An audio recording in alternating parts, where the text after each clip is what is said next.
नमस्कार. कधी विचार केलाय की हळदीचा तो खास सुगंध, ऊसाची गोडी आणि नाट्य परंपरेचा समृद्ध वारसा हे सगळं एकाच ठिकाणी कुठे मिळू शकतं? तर उत्तर आहे सांगली. आज आपण महाराष्ट्राच्या याच एका वैशिष्ट्यपूर्ण जिल्ह्याचा शोध घेणार आहोत आणि पाहणार आहोत की या शहराची ओळख नक्की कशामुळे तयार झाली आहे. हा एक विचार करायला लावणारा प्रश्न आहे, नाही का? खरं तर कोणत्याही जागेची ओळख ही काही एका गोष्टीमुळे होत नाही. तिथली जमीन, तिथली माणसं आणि त्यांचं काम ह्या सगळ्यांच्या मिश्रणातून ती घडत असते. आणि सांगलीच्या बाबतीत या सगळ्या कहाणीची सुरुवात होते एका जीवनदायिनी नदीपासून. कृष्णा नदी. हे फक्त एक नदी नाहीये, तर सांगलीच्या समृद्धीचा आणि संस्कृतीचा जणू काही पायाच आहे. चला तर मग याच पायापासून सुरुवात करूया. पाहूया सांगलीची जमीन कशी आहे आणि या जागेला तिचं नाव कसं मिळालं. सांगलीचा भूगोल ना खरंच खूप इंटरेस्टिंग आहे.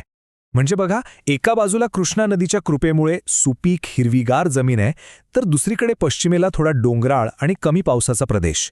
या दोन वेगवेगळ्या भूभागांचा संगम म्हणजेच आपलं सांगली.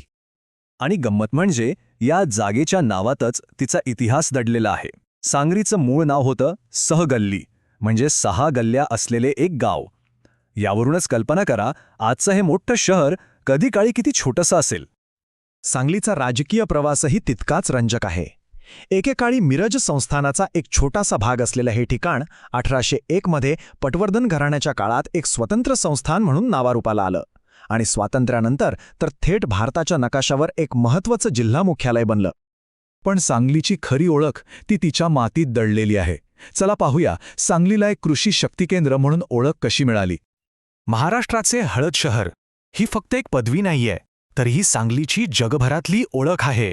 इथली हळद आणि तिची प्रचंड मोठी बाजारपेठ देशभर इतकी प्रसिद्ध आहे की त्यामुळेच सांगलीला हे नाव मिळालं.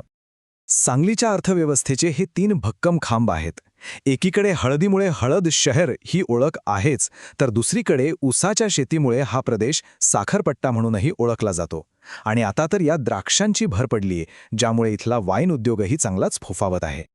पण थांबा, गोष्ट फक्त या 3 पिकांवर संपत नाही. ज्वारी, बाजरी, गहू, कापूस यांसारखी महत्त्वाची पिकंसुद्धा इथे मोठ्या प्रमाणावर घेतली जातात. आणि हो, शेतीसोबतच कापड गिरण्या, तेल गिरण्यांसारखे छोटे उद्योगधंदेही इथल्या अर्थव्यवस्थेचा महत्त्वाचा भाग आहेत. बरं, हे झालं शेती आणि व्यापाराबद्दल. पण याच्या पलीकडे सांगलीचं सांस्कृतिक आणि शहरी आयुष्य कसं आहे? चला त्यावर एक नजर टाकूया. सांगलीची ओळख फक्त शेतीपुरतीच मर्यादित नाहीये. कलेच्या दुनियेत, विशेषतः मराठी नाट्यसृष्टीत सांगलीचं योगदान खूप मोठं आहे. अनेक दिग्गज कलाकार आणि अजरामर नाटकं याच मातीने महाराष्ट्राला दिली आहेत. आणि इथेच सांगलीचं खरं सौंदर्य दडलंय. इथे परंपरा आणि आधुनिकता एकत्र नांदताना दिसतात. म्हणजे बघा, एका बाजूला ते पारंपरिक गावजीवन आहे, शेतीशी जोडलेली माणसं आहेत, तर दुसऱ्या बाजूला शहरात आधुनिक रस्ते, उत्तम शिक्षण संस्था आणि चकचकीत मॉलसुद्धा आहेत. आणि या परंपरा आणि आधुनिकतेच्या संगमात राहणाऱ्या लोकांची संख्याही काही कमी नाही. 2011च्या जनगणनेनुसार सांगली जिल्ह्याची लोकसंख्या होती तब्बल 28 लाखांपेक्षा जास्त. यावरून या जिल्ह्याचं महत्त्व आपल्या लक्षात येतं. चला तर मग या सगळ्या गोष्टींना एकत्र जोडून पाहूया की सांगलीचं हे खास मिश्रण नक्की कसं तयार होतं. थोडक्यात सांगायचं झालं तर सांगली म्हणजे काय, तर ग्रामीण आणि शहरी जीवनाचा एक परफेक्ट बॅलन्स.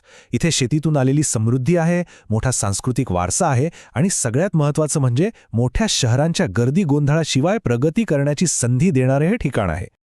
आणि मग शेवटी हाच प्रश्न मनात येतो. सांगलीने तर दाखवून दिलंय की परंपरा आणि प्रगती सोबत सोबत जाऊ शकतात. पण आपली बाकीची शहरं जी वेगाने वाढत आहेत, त्यांना हा असा नाजूक समतोल साधता येईल का?